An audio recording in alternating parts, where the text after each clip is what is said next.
Hey everyone, welcome to episode number 997 of NoDQ Video. This is the YouTube version. If you would like to watch the full-length version, which I hope you will, head over to NoDQ.com or click on the link in the description box where you can go and check out the full video. Thank you guys for your understanding in this time where things are uncertain with YouTube, and after episode 1000, I feel I will need to reevaluate everything and perhaps go in a different direction with the channel. But for now, we got the countdown to episode number 1000. It is Wednesday, August 16th. Hopefully you guys will stay tuned for that. And with that being said, let's get down to your questions. First one today comes from @BJH236. First time asker, I'm not sure. Do you think Baron Corbin cashes in Money in the Bank at Summerslam against the winner of the Universal title match as a swerve by WWE? I would be very surprised if this happened.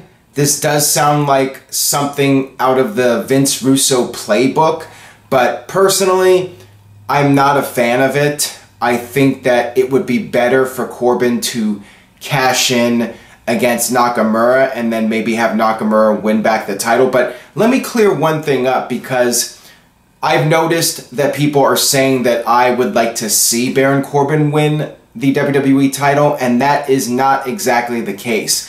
I feel he's not ready. I'm not sure if he will ever be ready. I feel he is missing something. What it is, I don't know, but going on Twitter and arguing with Dave Meltzer, not really the best thing for him to be doing. That's not how he's going to find that missing piece. He's missing something, and I'm not really a fan of him becoming the WWE champion. However, I am predicting that he will cash in at some point and will be successful. I think he will cash in against Nakamura. That's what I'm expecting, at least. And coming off of this week's SmackDown, you would think that Nakamura has to be winning the title. The fact that Jinder Mahal lost clean to Randy Orton, it sure seems to me like WWE is giving up on Mahal, and I would start building Nakamura up for WrestleMania. That's just my take on it. After Nakamura beat John Cena clean, it seems like that is the clear direction. Maybe Corbin will cash in on Nakamura and fail. I could also see that happening, but would not surprise me if he cashes in on SmackDown. No need for him to cash in on Raw. To me, that would not really make sense. I just don't see him getting involved with Brock Lesnar. I'm not really sure that that's a money match. And I think he would get lost in the shuffle on Raw as well. So I don't think it's going to happen. This one comes from I'm a Mr. Penguin /Zach. Do you see Dolph Ziggler not being drafted so he can be on two brands so he has something to do on TV?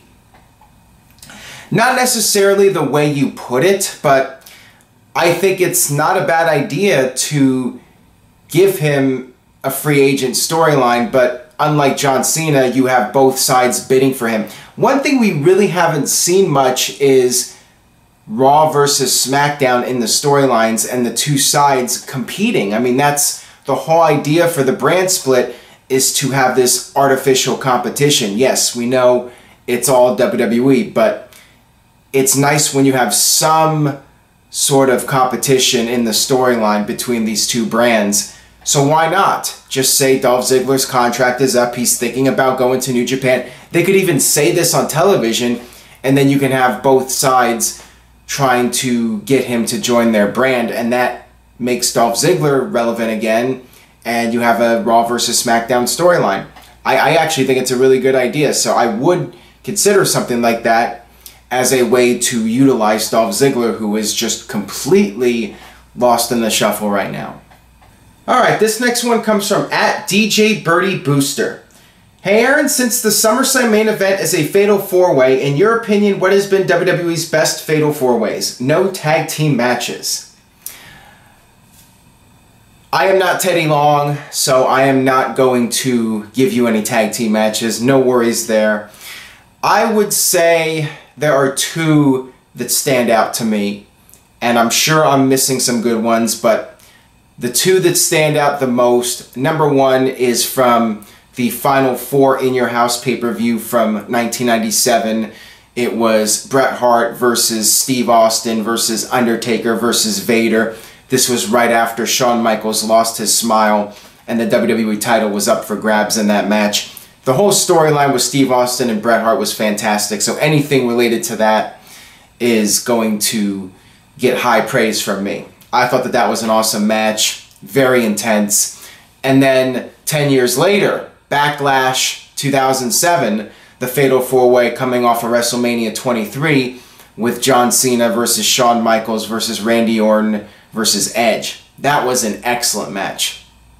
Maybe my all-time favorite Fatal 4-Way. That one was fantastic. So those are the two that I like the best. But what do you guys think? Leave a comment on NoDQ.com for this video and let me know what you think. Your favorite Fatal 4-Way match. This one comes from Nathan. What do you think of Drew McIntyre beating Bobby Roode at NXT TakeOver, winning the rematch in November, and then Roode debuts number 2 in the Rumble?